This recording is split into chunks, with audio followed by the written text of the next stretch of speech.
Having tough conversations is never easy. That's why they're tough. However, I'm going to give you a couple strategies here to have more ease with addressing what we normally perceive as tough. So let's talk about what are tough conversations.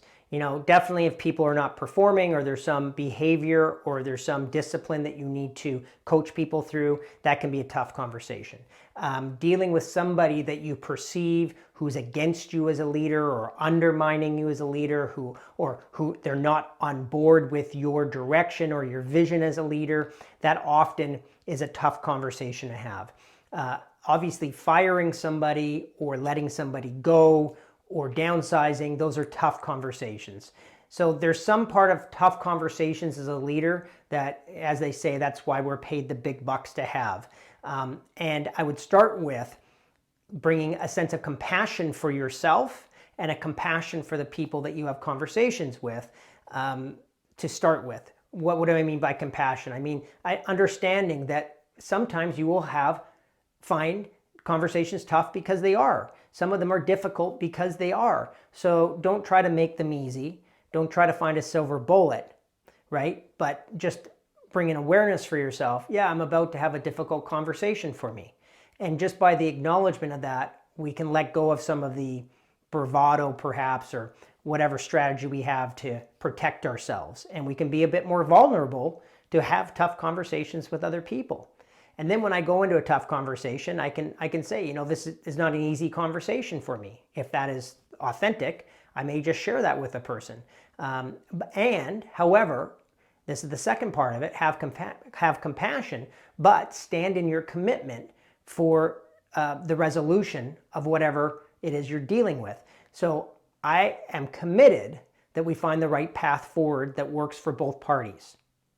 Any difficult conversation will have those two elements. They're going to have an element of bringing compassion, both for yourself and also thinking, what must it be like for the other person to be on the receiving end of the start of this communication?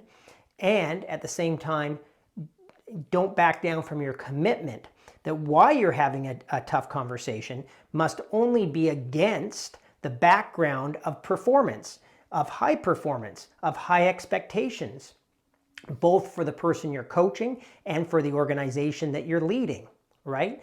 So we're not just having difficult conversations to be an annoyance for people. We're not having difficult conversations to power trip. We're not having difficult conversations to be an upset in somebody's life. If you're doing those things, stop. There's no need for those kind of conversations, right? So they only seem difficult to us consider because we're really committed to something. You see, if you weren't committed to something altering or happening or being elevated or being expanded or being improved, it wouldn't even show up for you as a conversation to have, let alone difficult. I hope this is making sense. So again, what I want to offer you as a mindset shift is, yes, conversations can be difficult, and they are difficult by virtue of your commitment to make things excellent. You are committed to a level of excellence which may not currently be in place. Therefore, you will hold yourself accountable as a leader to have difficult conversations. And then, quite frankly, over time, those difficult conversations, while they may remain difficult, they no longer maybe are a burden for you, because you're clear as a great leader, they're just required to have, right? They're just required for great leaders to be straight, to tell the truth, to not step over things where performance is lacking, where people's behavior is lacking, where there's cultural fits not happening, where there's customers suffering, where there's sales bleeding, where there's profitability bleeding. We need to step in. We need to interrupt that trend, and we need to have difficult conversations, straight conversations with people one-on-one and with our teams and perhaps with the whole organization. We need to be truth tellers in where we are at and where we need to go. And we can't be concerned with, how other people will view us from having the difficult conversations. The counterintuitive nature of that is, if you look the leaders that you really admire, of course they lead through adversity. Of course they stand up and say, there's a better way that we can be.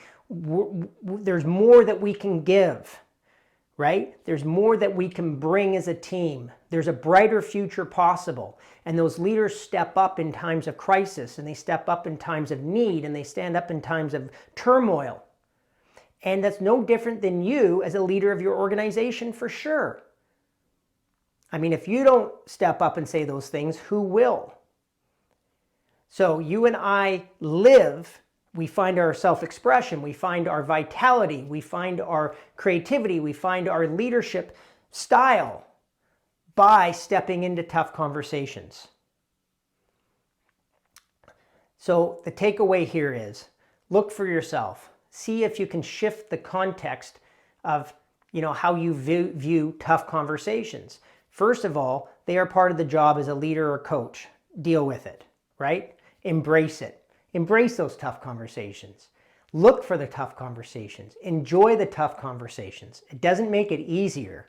It just means that it's part of what you've chosen to do, given the accountability you have. And then bring compassion to those conversations, both for yourself and for others, that we're going to work through something here.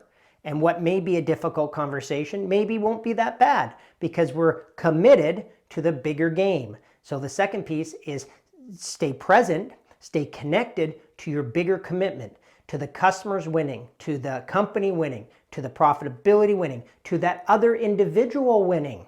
You're committed to their success. That's why you, as a leader, are willing to be at risk, so to speak, to have a direct, difficult conversation. If you didn't have a commitment to something being better, you wouldn't even care. You wouldn't be having those difficult conversations. There's plenty of leaders who never have them, and they don't impact significant change, do they? So be a leader who can absolutely deal with the reality of that, the maturity of that, the professionalism of that, and ultimately you are serving people by having conversations that need to be had timely. What doesn't serve people is stepping over difficult conversations or waiting for somebody else to do it. Okay, often the somebody you're waiting for never shows up. You're it as a leader, and I acknowledge you for having the compassion for yourself to get into difficult conversations and the reminder of the commitment that you are to excellence. With those two in place, you can have any conversation with anyone about anything because you've got the overall good in mind and you're coming from a place which is that we all succeed.